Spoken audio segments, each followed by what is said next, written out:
Unity with diversity. Regardless of our diverse backgrounds, we are to become a unified family of believers. Here's Gene. This principle is illustrated, I think, in just a very dramatic way when Paul and Silas, along with Timothy, and Luke, by the way, there were the four of them, came to Philippi. So let's get the geographical perspective here in relationship to the location of Philippi. You remember on this second journey, Paul left by himself, evidently, Antioch, and traveled to Derbe, and then on to Lystra. And that's where he chose Timothy to be his fellow companion, missionary companion. And no doubt that's where Silas actually came from Jerusalem and joined the team as well. Together, along with Luke, went on to Iconium. Now, we know Luke was a part of the team because he uses the plural pronoun we. We did this, we did that. So they went on to Iconium, then eventually on to Antioch of Pisidium, but then they continued all the way to Troas, right on the border of the Aegean Sea. But it was in Troas that Paul had the Macedonian call, this vision. And we read about this here in Acts chapter 16. We see it recorded in Acts 16, verse 9. During the night, Paul had a vision in which a Macedonian man was standing and pleading with him, cross over to Macedonia and help us. This is a miraculous vision, to leave Asia and go into Europe. We read on, after he had seen the vision, we immediately made efforts to set out for Macedonia, concluding that God had called us to preach the gospel to them. And so they got on board ship and crossed the Aegean Sea. And that is an incredible experience, by the way, because I've had the opportunity to be on that same sea and to cross over. In our case, we came from Macedonia to Troas, but once they left Troas, they eventually went to Philippi. And this is a very fascinating scene. If you ever have a chance to go to ancient Philippi, never miss it. Here's what it looks like, basically. This is literally a picture. I've walked through those ruins, and it's interesting to try to reconstruct where some of these things may have taken place there in Philippi. But there were three very interesting things that happened. And one of the first things was a meeting with Lydia. And here's a description of Lydia. Lydia was a well-to-do Gentile immigrant from Thyatira. Evidently, she was a single mother and also astute and successful in business. Now, in the book of Acts, Luke records what happened. The missionary team came into Philippi, but they couldn't find a synagogue. And the reason they couldn't find a synagogue was because in the Jewish law, you had to have at least 10 men, 13 years and older, to have a synagogue. And so consequently, there was no place to meet. So Paul went down with his companions to the riverside. And by the way, there is a literal picture. I was standing right there. This picture, by the way, was taken by the gentleman who is doing all of our slides this evening, Danny, and that's a picture of that river right there outside of the city. And by the way, my wife and I had a very unusual experience there because we had the Lord's Supper and we did something we never planned to do. I believe in immersion, and when I became a believer, I was immersed and baptized. But we thought, it'd be kind of neat to be baptized. Now, the water's too cold and it's not deep enough, but the fact is that the leader of our group baptized us, just sprinkled our heads with some of that water, just as a rededication of our lives to the Lord Jesus Christ. And that was a great experience to realize that we were right there where Lydia and that group of women were meeting, and Paul came and preached the gospel, and Lydia responded to the gospel and her whole household and invited them to come and meet in her home. And this probably was where the church first met. this family. We don't know how many children she had. We don't know about her husband. He may have been killed in the Roman wars. She may have been divorced, but she became a believer. The Lord opened her heart, and that's where the church really started in Philippi. Now, the next event involving an individual was a little slave girl.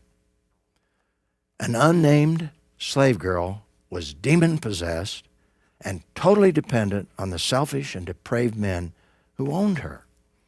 As a single woman, she was the poorest of the poor and a pitiful sight indeed. And we read about this in Acts chapter 16, verses 16 through 18. And she kept making these statements by this demon following Paul, and he got agitated, and he turned and commanded that demon to come out. And she was set free. But at that point in time, her owners were deprived of the money that they were generating through this poor little slave girl who was demon-possessed. And consequently, there was a riot. And they were brought before the magistrates of the city of Philippi. And consequently, as a result of that, the leaders, the mayors or whoever, the magistrates, had Paul and Silas stripped and beaten and thrown into the inner prison in chains. And by the way, if you go to Philippi, here's the remains of that prison. And they now, by the way, have been there since, and they have built that up with a more of a sophisticated entrance. So this is basically what was left. And who knows? That may have been the inner part of that prison where Paul and Silas were imprisoned, bleeding. But at midnight, they were singing hymns to God. And that's when the earthquake came, and the chains fell off of all the prisoners. And consequently, the jailer was petrified, and he basically was going to take his own life. And that's when Paul said, "Don't do yourself any harm. We're all here." And he came and he fell and said, "What must I do to be saved?" And Paul said, "Believe in the Lord Jesus Christ, and you will be saved." He doesn't say, "Believe on the Lord Jesus Christ and be baptized and you'll be saved." He doesn't say, "Believe in the Lord Jesus Christ and do good works and you'll be saved." He says, "Believe in the Lord Jesus Christ and you will be saved." Now, here's a summary regarding the jailer. The Philippian jailer was a Roman citizen who may have been a retired, tough-minded soldier who now managed the local prison. And like Lydia, his household responded to the gospel. They all responded to the gospel, and because of their faith in Jesus Christ, they were baptized and committed their lives to Christ as a family. And so now what you have in the church in Philippi are some very interesting people. You have Lydia and her household, a Gentile. You have a little slave girl who's a part of that church. And you have the Philippian jailer, this tough-minded guy who was going to kill himself because he would have been killed, he thought, if the prisoners escaped. And so consequently, here you have this interesting mix of people in the church in Philippi. Now, you know, it's interesting that frequently we look at Philippi, we think about these conversion experiences, but I want us to see beyond the conversion experiences to these different individuals who were unified in Christ, regardless of their backgrounds. So you see the principle that we're looking at? Let's just take a look at that principle and get it in front of us. Regardless of our diverse backgrounds, we're to become a unified family of believers. Now, I want to point one other thing out here in relationship to what happened. After Paul and his missionary team left, it involved, no doubt, Paul and Silas and Timothy. And Luke probably stayed there. He was on that missionary team. How do we know that? Because up to that point in the record, Luke records, we went to Philippi. And after that event, Luke records, they went on to Thessalonica and Berea.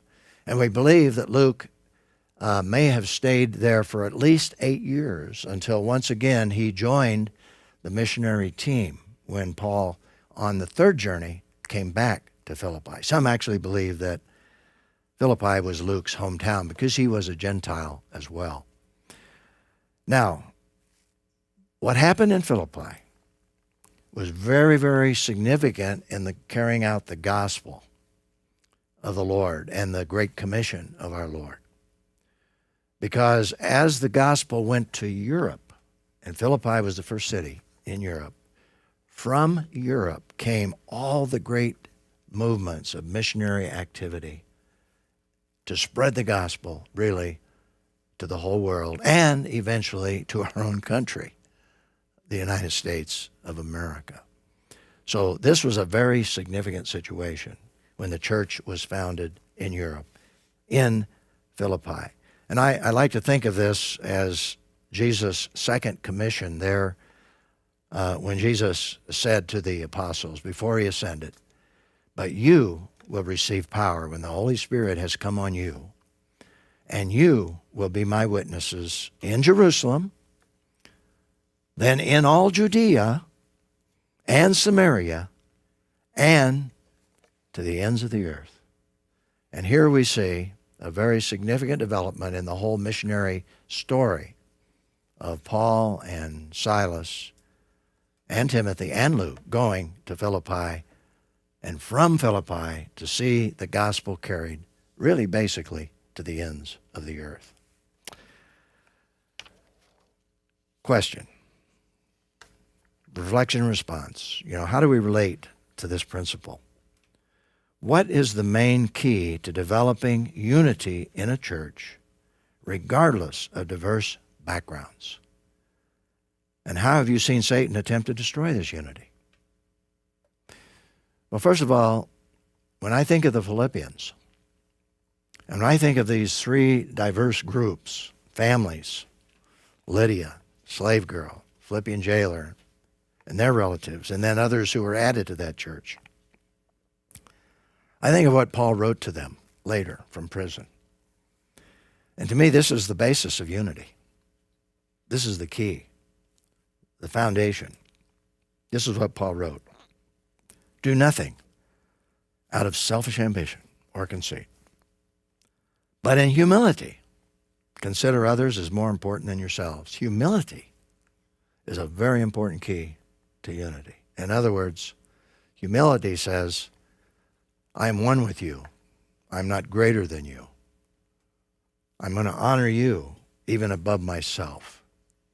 We are one in Jesus Christ. That's true humility, regardless of our position in the church. Everyone should look out not only for his own interests. We do have our own interests. But Paul says everyone should look out not only for his own interests, but also for the interests of others.